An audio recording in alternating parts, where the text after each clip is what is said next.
पुरीच्या बापापुढे सध्या 3 प्रश्न आहेत. सर्व्हिस आहे, शेती नाही.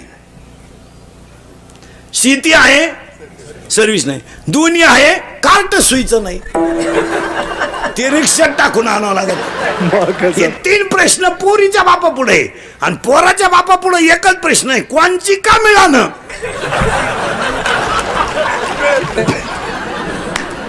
एवढा वळू पिवळा होऊ द्या, कोणची का मिळालं. भले तिला 2 पोरं का असं सांभाळू बाबा. आता काय करत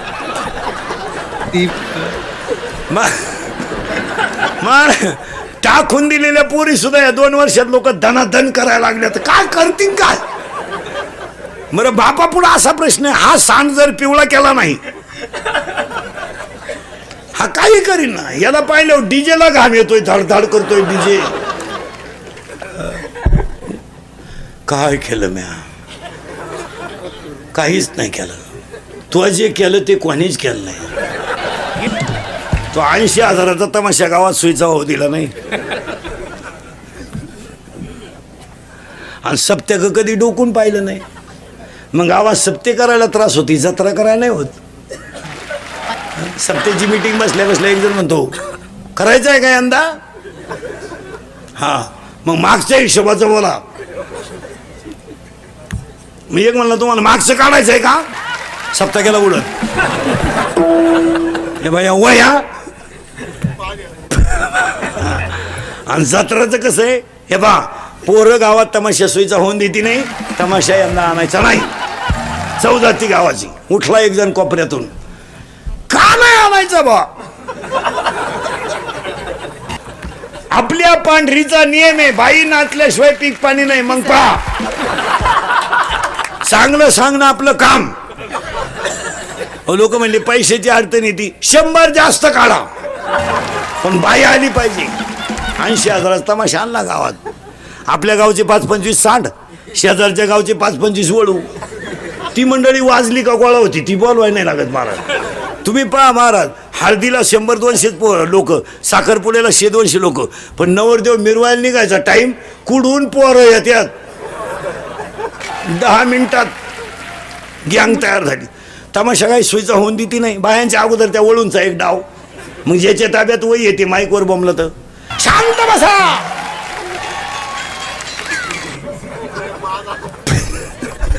गावची इज्जत घालू नका, मोठ्या कष्टानं बाई आणली. त्याच कार्ट खालून म्हणतो, वन्स मोर शांताबाई. हा लगेच म्हणतो, कोणचं बॉम्ब आणलं. लोक म्हणले तुझंच आहे. माझं ते माझं असू शकत नाही. लोक म्हणले नाव आहे बा तुझ्या. मग पाय काय. एखाद्याचं लगीनच जमत नसलं, 7 सीझन फेल गेले. जमलं बा, झाला नवरदेव, बसला घोड्यावर घोडा.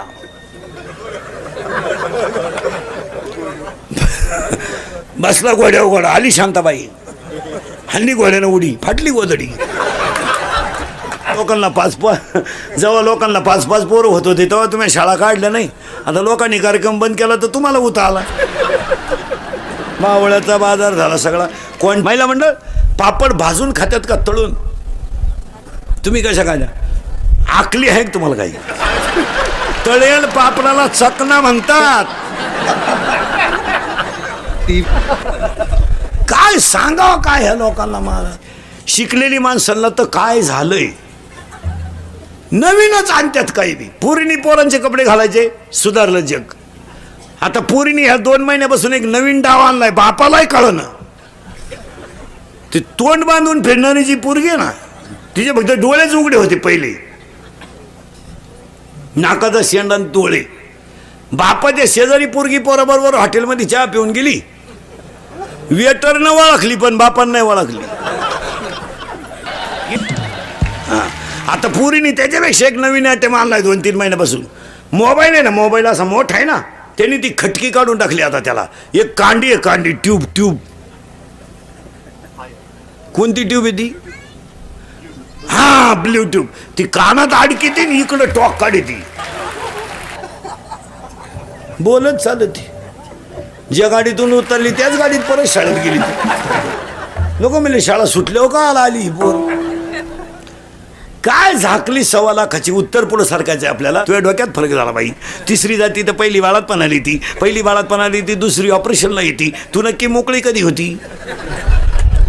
एखाद्या म्हाताऱ्याला विचार कसं काय, बास वरच्या तुकड्यात पाईपलाईन करून बारं काढलं का मी मोकळा झालो. गाडव आहे तू. पुढं बारं काढीत होतो मागं सायपण उकडती, सायपण जोडीत होतं, नट डिल्ला होतो, नट बसत तर चमडं खलास होतं, चमडं बसत तर डीपी जळती, डीपी बसती तर यर आटती. तुला मेल्यावर सुद्धा बांधून न्यायचं सुतळीनं. तू उठून पाहायला बसलाय. सगळे भाऊबंद आल्यात का? अहो महाराज 15 अध्यामध्ये 54 नंबरची ओवी आहे. 15चं पोर आमदार झालं, काय नवीन? आणि आपले लोक अरे नाहीच त्याच्यात काही. त्यात काय एवढं विषय? अहो ते पिढी जाते आणि ते लावूनच धरतात.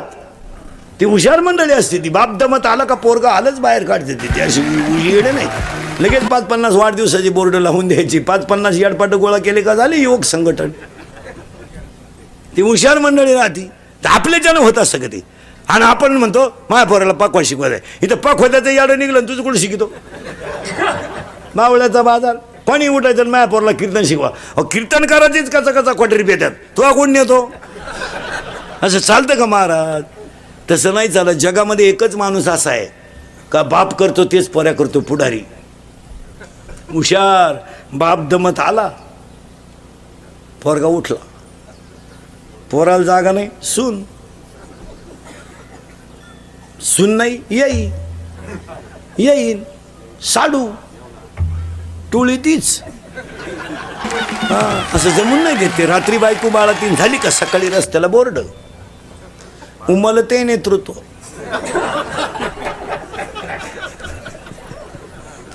सोळा टाके पडले त्या बाईला. जगती का नाही? उमलते नेतृत्व. फुटली नाही त्याला मिशी. युवकांचे श्रद्धास्थान. पुन्हा काढली मिशी. जनसामान्यांचा आवाज. शब्द तर कुठून आणत्यात काय कळत नाही. पुस्तकच कंत वाचित्यात काय कळत नाही. बुलंद तोप. शब्द कुठून आणतात काय नो. परिसराचे भाग्य विधाते. काढली मिशी. भावपूर्ण श्रद्धांजली. मेले. आता फक्त आपल्या बायकोला कितवा महिना याचं बोर्ड गावात नाही. आणि ते सुद्धा लागाय बसले. आमची प्रगती 9 महिने 9 दिवस बाकी. खाली लगेच 5-50 हार झाले मुंडके. आपल्या पराक्रमाचा आम्हाला सार्थ अभिमान आहे.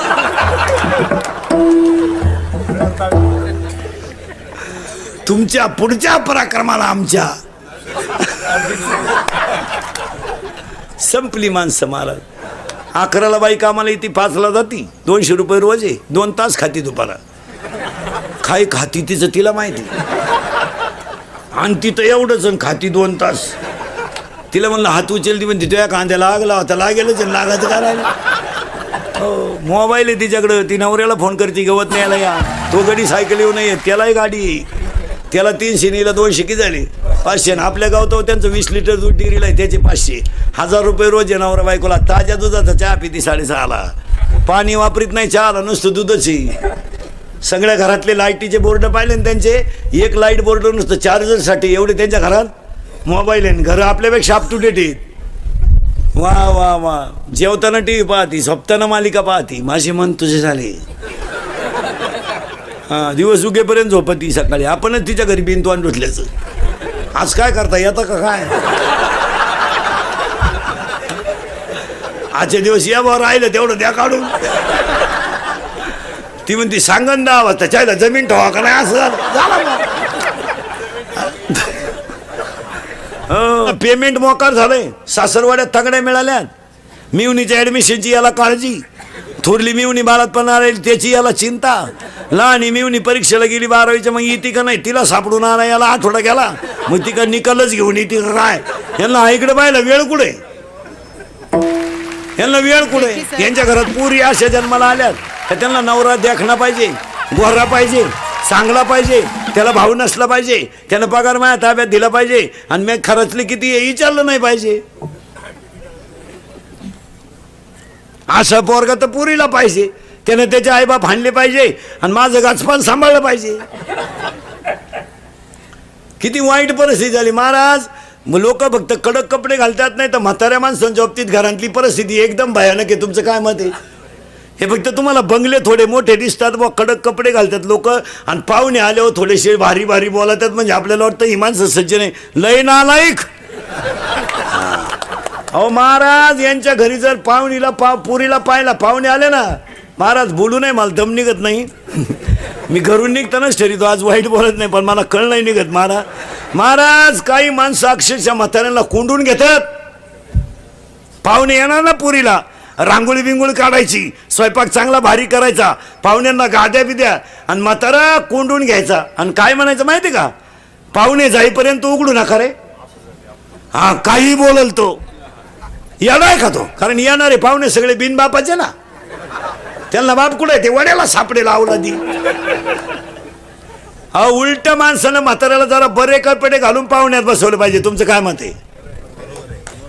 जाऊ द्या बस, तो याला असू द्या, आणि पाहुण्याला माहिती आहे ना वयस्कर माणसं वया परत्वे बुद्धीत बदलून व त्यांची भाषा सरकू शकते, हे येणाऱ्या माणसांना सुद्धा माहिती. मग बाप लपून ठेवायचा. अरे उलटा म्हातारा पुढे आला म्हणजे खरं सांगा, खरं लग्न म्हाताराच जमेल.